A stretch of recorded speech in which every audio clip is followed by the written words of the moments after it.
Hi there, welcome back to Tactical Microped. In this video I'm going to be reviewing the PPQ M2 from Umarex. Hi there, so I've got my hands on an Umarex PPQ M2 pistol. I'm going to open the box up here, just go through the contents, go over the pistol a little bit, explain some of the functions and features of the marker. If you're interested in what holsters this will fit, if there's a holster that will fit it, and also if possibly a red dot sight can be fitted on this thing at a later date, then make sure you stick around to the end of the video because I'll be going through holsters and red dots. Okay, so let's get the box opened up. There we go. So straight off the bat in the box you get one spare spring. This is for the use of rubber balls in the magazines. So get that to one side. You've got a squeegee here for cleaning the barrel. I'll give you a quick guide on how you do that in a moment. And you have one pistol. Okay, so we'll just get out to the side here. First glance you think that there aren't any instructions in this box, but don't despair, because if you lift out the foam, they put them behind. So you do have a maintenance leaflet. Basically it says if you want to maintain it, you put a special gas cartridge in it that contains oil, and it blows oil through the marker and cleans it and oils it at the same time. This is the user's guide. It gives you a few bits and bobs in there about how to sight it, do the windage on the windage adjustment, you know, basically how the slide works, how the lock works, all that kind of good stuff. So it also tells you how to swap the ambidextrous mag release, which we'll have a look at in a moment. So put those to one side and we'll just put the box out of the way. Cool, so we have the marker itself. This is actually marketed as a defence marker, not a paintball marker. It's not intended for use on paintball fields as such. It can fire paintballs, it can fire rubber balls, it can fire, they make these powder dust balls for it as well. It's a .43 caliber paintball that it takes. For now we're just going to have a quick look over the marker. So straight off the bat, when you pick this thing up, it is awesome. It feels legit, as they would say. It has a working top slide. It doesn't lock fully back. Kind of half locks there, but you know, there's nothing being ejected out of there, so it's, you know, it's not needed to function. It's just aesthetic. So it's a gas blowback system. As the marker fires, the slide will rack backwards and forwards. As soon as there's no rounds in the magazine, the retention spring hits the slide lock here, which is ambidextrous. It's on both sides and locks the slide back. If you do it without a mag in, it doesn't lock, it just racks back continuously. I can show you that in a moment. So yeah, ambidextrous slide release. You can do that from either side.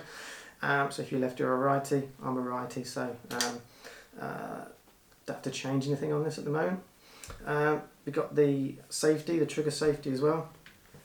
So it has a central part to the trigger there that releases, I don't know if you can get that, but releases a centre part to the trigger, and that allows you to shoot the marker.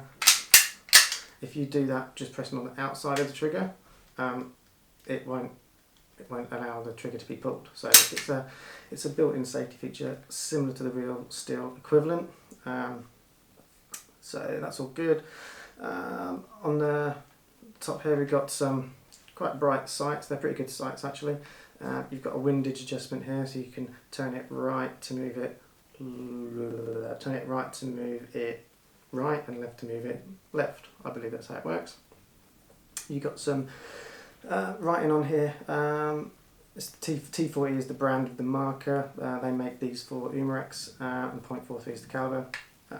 It's got some nice markings on it. It's got the real steel sort of mimicking PPQ stippling on the grip. It's got the Walther branding and slide grips here. I don't think they're as sharp as the real steel ones. I don't think this is as well built as the real one, obviously, but they do work. They're grippy and you can get hold of that. It has a front rail here. You can put torches and stuff on there and red dots, but obviously it won't fit standard holsters if that's what your aim is with this marker, to put gear on it. You might have to get a custom built holster for that, but we'll look at that in a little while. Okay, so let's pop the mag out. The mags are spring loaded on here, so they will pop out with quite a bit of force. There's no issues with them getting hung up or anything like that. These do look to be a similar size to a 1911 mag, so they should fit 1911 mag holders or on a belt kit. So that's something I've looked at in the future, because I don't have any magazine holders at the moment. We'll come on to the magazines in a moment. I just want to carry on going over the marker. So as I said, without a mag in there, that top slide will just rack back. It doesn't lock unless you manually hold that up, because this bit isn't in there to push up on it. So the back of the grip pair comes off, and in there is your tool for slide that forward. That's your tool for punching your gas cylinder in the mag. I'll leave that out for a minute. And inside here is there's a little switch that you can push into the middle that unlocks the mag release. It then slides out. You turn it around, push it back in, lock it, and then you'll have a lefty mag release. I haven't swapped that over yet. I haven't tried that. If anyone's interested in seeing how it's done, leave a comment or something. I might do another video or update this video to add that on. But at the moment I don't need to do it, so I'm just going to leave it as it is. So yeah, I'm going to pop that back on. Really easy. Really easy to do. Now, this whole shell of this marker is pretty much for show. There's nothing in here except for the hammer that comes forward and hits the pin on the mag. There's nothing in here that actively makes a paintball round come out of this marker. It doesn't gas. No gas goes through this. None of the springs in here push any of the projectiles out. They're all to do with racking back the slide and the hammer and the trigger mechanism. So it's quite a unique design. I'm just going to go ahead and put that down. All the action happens in here. So effectively, your canister, it takes 12 gram canisters, canister goes in there. All the gas stays in this unit, and every time the hammer goes forward, it hits this pin right here in the mag, and a jet of gas comes out the front here and forces the ball down the barrel. Now, if you can see in here, the rubber detent is on the top of this mag. There's a rubber section in there, and it's kind of like an elongated D shape. And basically what happens is that rubber detent holds the ball in here when they're under tension. Okay. One thing to note about this is when you load, or when you pull back the spring on these mags and you put balls in, if you mount this upside down in a pouch without tension, the balls will fall out. I have some 43 cal rubber balls down here, so I'll put some in a sec and show you how that works.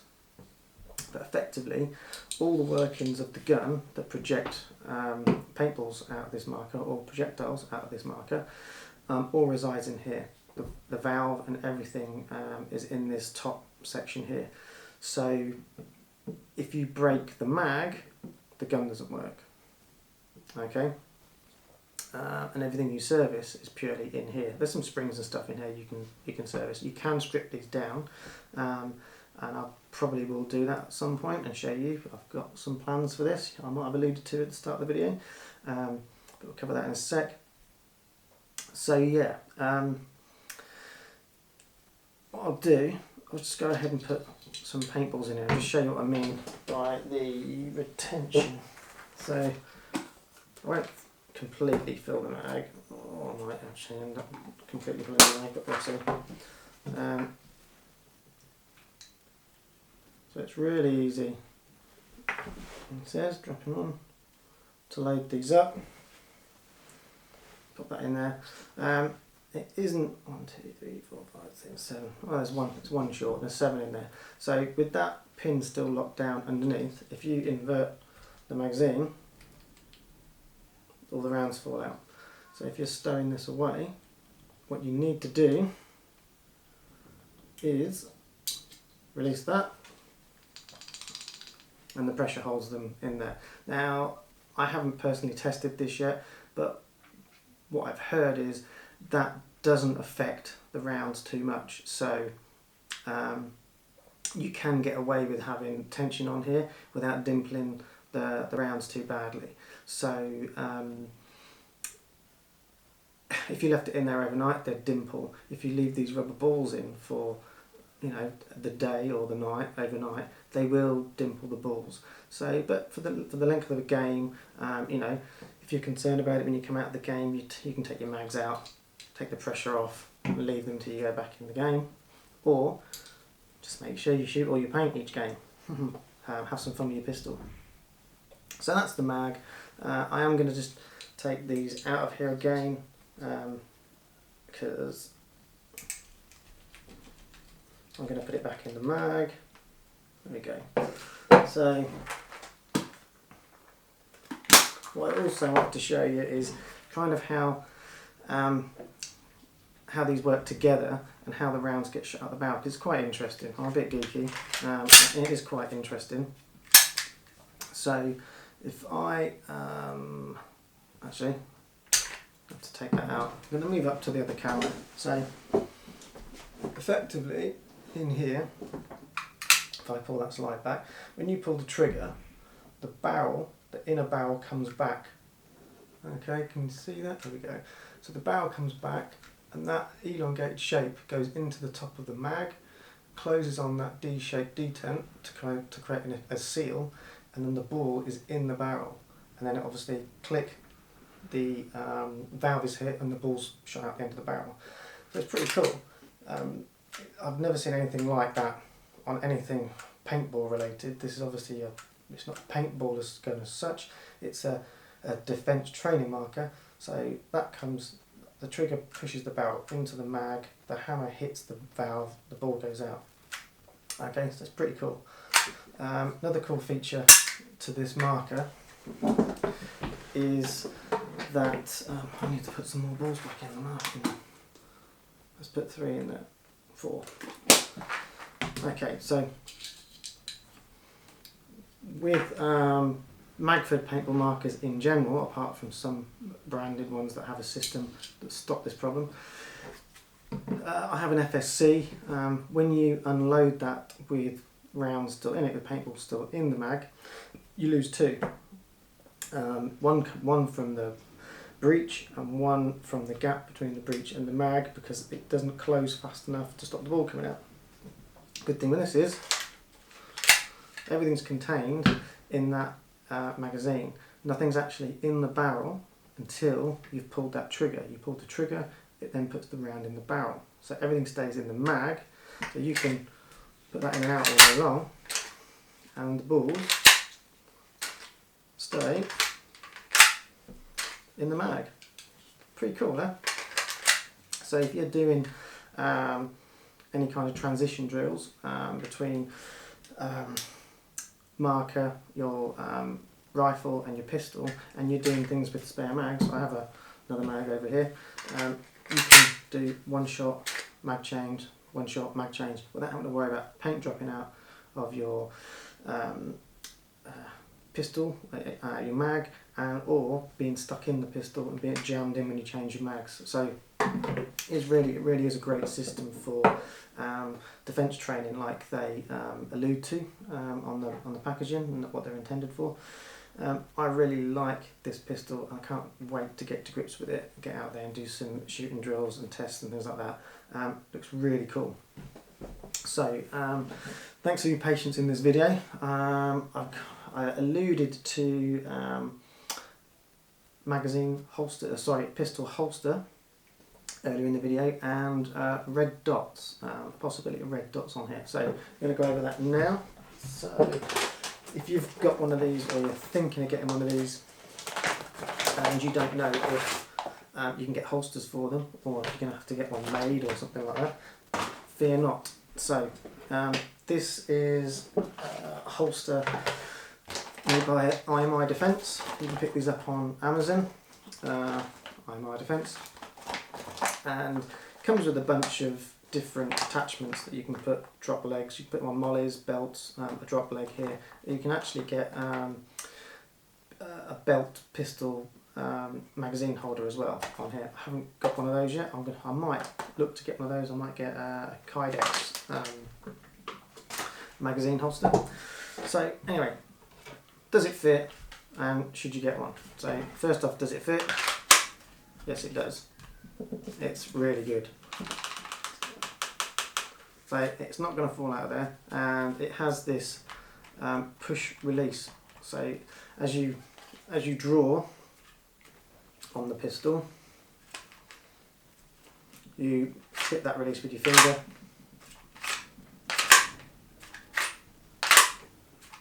Really easy.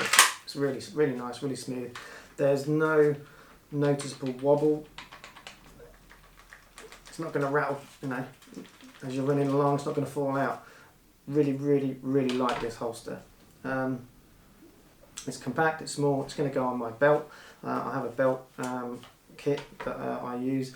I might have to play around with the angle. I like mine to be slightly forward rather than straight, so it's a draw at slight angle. Avoids all my chest rig as well. So that's really cool. So IMI Defence, Amazon. I can't link to it. Well, I might put a link down there, but I can't put any Amazon affiliate links on there because my channel can't be monetized at the moment. But I'll put some info down in the description section below, so have a look. If you've got any questions about this holster, just hit me up in the comments below and I'll try and get back to you as soon as I can. Oh yeah, I nearly forgot the red dot side of things. So I have purchased a Vector Optics Sphinx dovetail red dot. So I'll stick that there for the minute. Get this out. Okay, so in order for me to do this, there's a couple of bits that I need. So I'm going to get the protection cap off. Okay. So it doesn't come on this mount. It comes on a Weaver attachment mount. I've been playing around with this, trying to size it up and everything. So it comes on a Weaver attachment, so you've got to take the Weaver attachment off and fit it onto a dovetail mount. Now, this has a piece of metal that sticks up. I have a picture of it, or if I don't, I will, and I'll stick it on the screen any time now to show you what is under here when you take it off, if anyone is wondering and not brave enough to take one of these off. I'll show you what it looks like. So you need to remove this, and it will require modification to that section of the gun. There is technically no dovetail on here for the dovetail attachment to slide into, so it will entail me drilling and tapping part of the gun to put a small M3 screw in there to hold the dovetail on, to screw the plate onto. But effectively what happens is this little plate here will be screwed onto here. I'll need some spacers and that kind of stuff in there to get it the right height, and this screws onto that plate. It will be where the sight won't be there. It'll be over that section, round about there, I'd imagine, or there. It's going to slightly overhang the back, but I don't think that's going to matter too much. So yeah, once that's on, then your sight sits on the top there like so, and I don't know if you can see that. There you go. That'll be a pretty cool red dot when it's all done. So that is the plan for this marker. So I'm about 95% certain I can pull this off. Okay, so this will definitely fit. This is a 1911 mount, which has a curve in it, which does sit on these edges. It doesn't fully sit on here, and there is about a 0.2mm of a gap at the top of the pistol, so it will sit on these side edges locked onto that dovetail. But yeah, I think this is going to be a cool little sight. It's going to look the business. It will go on to the marker. But yeah, watch this space. If you're interested in how this particular project comes off, subscribe, subscribe and hit the bell notification, because it will be coming out in the next month or so, maybe 2 months tops, depending if when I can get the time to modify this slide. I suspect I'll have to take the pistol apart to take the slide off. Excuse me, because I don't really fancy doing it with it on the gun, because I'll get metal and stuff, metal shavings into it. But yeah, so that is the PPQ, the Umarex PPQ M2. Thank you for watching this video. If you found it informative and you liked the video, go ahead, hit the thumbs up, subscribe, bell notification, all that good stuff, and I'll see you in the next one. Pew pew.